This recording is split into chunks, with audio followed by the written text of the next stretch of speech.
Hello, hello. This is Mary Schiller, author and coach of MarySchiller.com, coming to you today, as always, from Paris, France. It was actually a relatively good day here weather-wise. No rain, no real wind, although it was chilly. It was probably around 40 or so when I was out a little bit ago. And I decided to jump on here right now because I noticed a similarity in an experience I had while I was out and to one that I've been having lately with you guys. So when I was out, I was at a furniture store, and the nice gentleman there spoke a little English, but not very much. And so I was having trouble explaining something in French that was a little more complicated than my vocabulary would allow.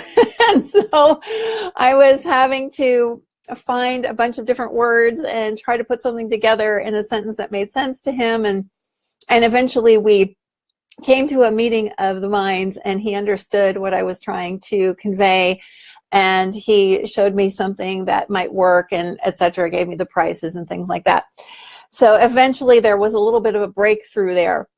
Well, I have found myself in a similar struggle with a message that I'm trying to get across, and then I have talked about in a few of these videos now, that your feelings don't matter, and that essentially all of us have been told a lie about the importance of our feelings. And not just the importance of our feelings, but we've also been lied to, not because anyone's intended to do that, but because they've been mistaken about something. We've also been lied to whenever someone has said to us that we have a choice about how we feel, or we have a choice about how we think. And all of that messaging that we've received most of our lives, at least in Western culture, has led us down a path that has been hugely unhelpful. And sometimes I feel like I am standing in the middle of a very crowded space, trying to make my voice heard in a way that's different, to try to break through this, what I consider to be unhelpful noise. For example, there's a book that's just come out recently, I won't name the author or the title, that's all about one particular feeling.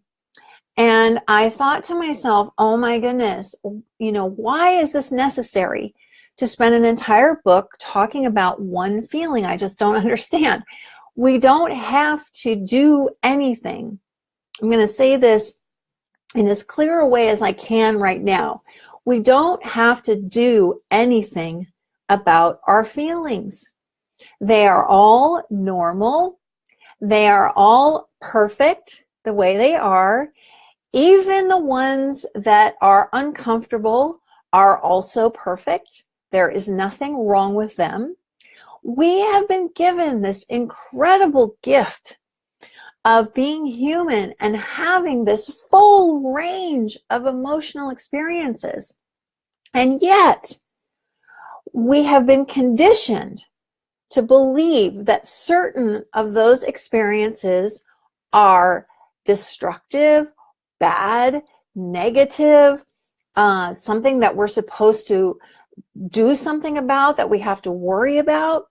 And it's just not true. It's just not true.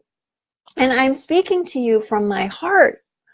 And as you can tell, with some level of passion, because I spent, and I'm going to get emotional here, I spent my whole life trying to stop a certain set of feelings from happening because I was told they were a problem.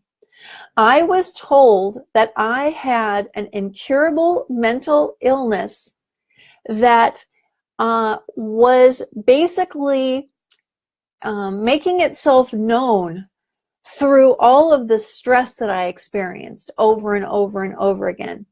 All of the kind of reactive way that I was interacting with the world, through fear and through anxiety and things like that. And, I was essentially told that my entire experience of life was sick and that I needed to try to do something about that. So that's what I did. I went to professional after professional after professional. I bought every self-help book there was. I read them all. I tried everything. And guess what? I still had stressful feelings and anxious feelings. And I had such pressure to try to fix myself that I really was not very functional. On the surface, I looked okay. I seemed to have certain things together. I had a reasonable job and, I had gotten remarried and all these kind of surface things. But inside, I was just roiling all the time. Never rested, never felt a moment's peace, literally never felt a moment's peace.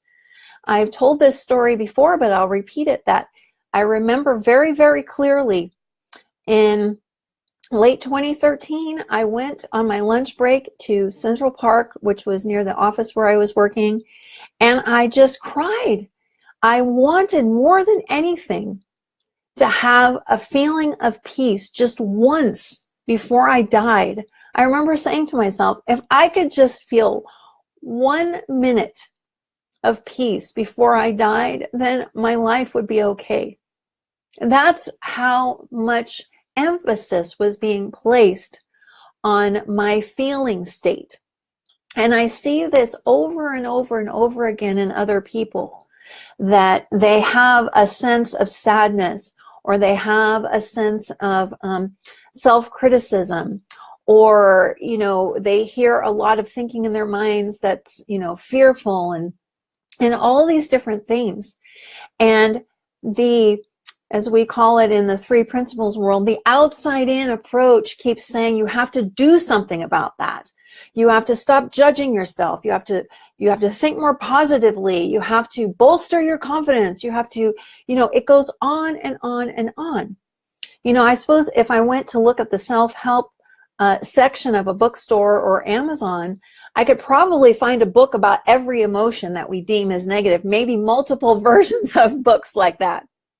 And the message that I am trying to convey, maybe very ineloquently today, I don't know, I just feel so passionate about this, is that your feelings are not a problem. In fact, they are a gift. They have been given to you as a human being to experience everything that there is in this life to experience. And if you can see the connection between thought and feeling, that your feelings come from whatever thoughts are going through your mind, nothing from out there, you can still find yourself in sort of a circle of going, well, I want a better feeling, so I need to create better thinking, right? No. The only thing you need, I'm going to say this slowly, the only thing that you need at all is to see that there is something beyond your thinking. And everyone has an intuitive sense of that, whether they ever explicitly say that or not. Everyone has the experience of knowing, because this is truth we're talking about with a capital T, of knowing that there is more going on here than whatever feelings you've got and whatever thoughts you have. I have spoken to people who have been in very depressed thinking, who still have sparks of love and enjoyment of life. I can look back at all of those years when I was supposedly suffering from post-traumatic stress disorder, and I can see plenty of times where I was experiencing my true self, when I was experiencing something beyond those troubled thoughts that I was having and putting so much focus on. This is something that we simply are.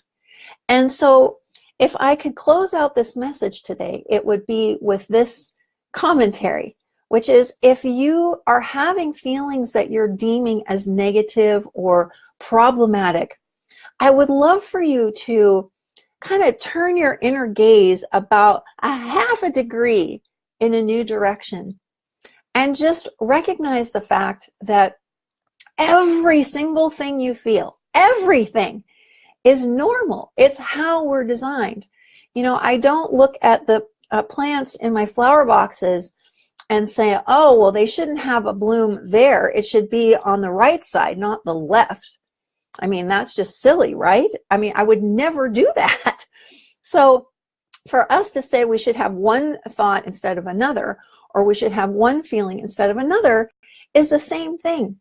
Human beings are designed to have thoughts/feelings across the entire spectrum. That means we can embrace them all. We can embrace them all and see that that is not the sum total of our experience, that we are much, much larger than these thoughts and feelings we have in this human form, but that is a gift we have been given, not something to try to wrestle with, because we can't control the thoughts that come through, can't control the feelings we have. Not possible. Hey, sure, Helen. Not possible to do that. So you are allowed to stop. Stop trying to control what you feel and what you think, because you can't. Instead, open your arms up wide to the whole of your experience here and try as best you can to embrace the fact that you are a human with a normal, lovely human experience going on. So I hope this has been helpful to you today. I don't know what got me so fired up, but I think it was because I've had a few conversations these past couple of weeks where I've seen people struggling in this way, and I want that struggle to stop. I want that struggle to stop. And the way to do that is recognizing that everything is okay. Everything you feel is okay. What if that were actually true? And bonus, it is true. So find me online at maryschiller.com. Send me an email, mary@maryschiller.com. If you'd like to get in touch with me, I would love to hear from you. And post a comment, question here, wherever you're watching this video. Thanks so much for watching today. Bye.